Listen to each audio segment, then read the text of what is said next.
Hello and welcome to our mid-morning edition of ARIRANG News. It's 10 a.m. on Monday, October 3rd, National Foundation Day here in Korea. I'm Mark Broom.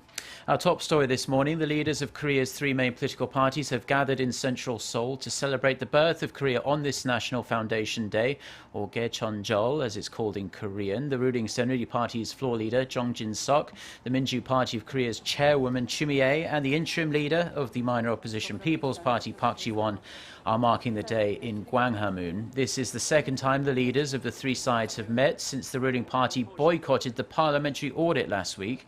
The audit will resume on Tuesday after the Saenuri Party ended its boycott on Sunday.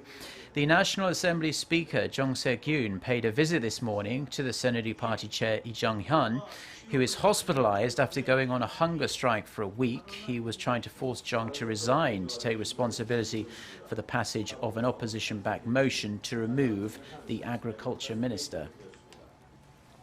Samsung Electronics has reportedly been posting strong sales of its Galaxy Note 7 after the company's latest device relaunched in Korea on Saturday. Industry experts estimate Samsung sold around 31,000 Note 7s over the weekend, including those who made early reservations and also new customers. Experts say the relaunch can be considered a success as smartphone sales in excess of 10,000 units a day are considered the gold standard in the Korean market.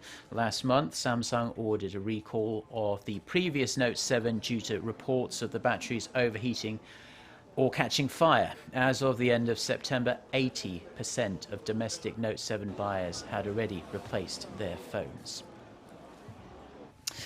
South Korea's investment in research and development to GDP is the highest in the G20, according to Eurostat, which is the statistical office of the EU. South Korea's expenditure to GDP ratio stood at 4.15%. Japan came in second at nearly 3.5%, followed by the United States and then Australia. Just looking at total GDP, the EU made up the biggest proportion at almost 24% of global R&D investment, followed by the US and then China. However, when it comes to birth rate, South Korea ranks bottom with just 1.2 births per woman. Japan had the second lowest fertility rate at 1.4. Saudi Arabia topped the list at 2.8. Colombians have narrowly voted against a peace treaty with FARC rebels, putting the peace process aimed at ending the more than half-a-century conflict at risk of falling apart. The camp against the deal won by a tiny margin of 50.25 to 49.75%. It is a surprising outcome as polls forecasted an easy win for the yes camp. This result is a huge blow to President Juan Manuel Santos, who had persistently pursued this deal. The opposing camp, led by a former president, claimed the government was being too soft on the rebels.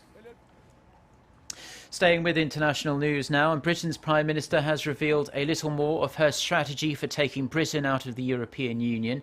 In her first party conference speech as leader, Theresa May said the government will trigger Article 50 of the EU Constitution before the end of March. Kim Mok-yeon has the details.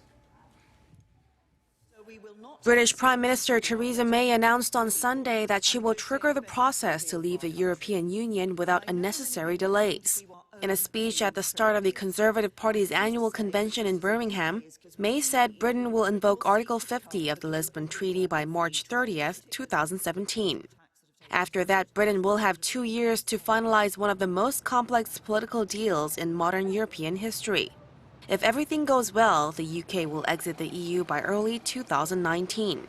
Prime Minister May also announced plans to repeal the European Communities Act by May 2017, a move that will transfer all EU legislation into national laws and hand the power to British lawmakers at the moment of the exit.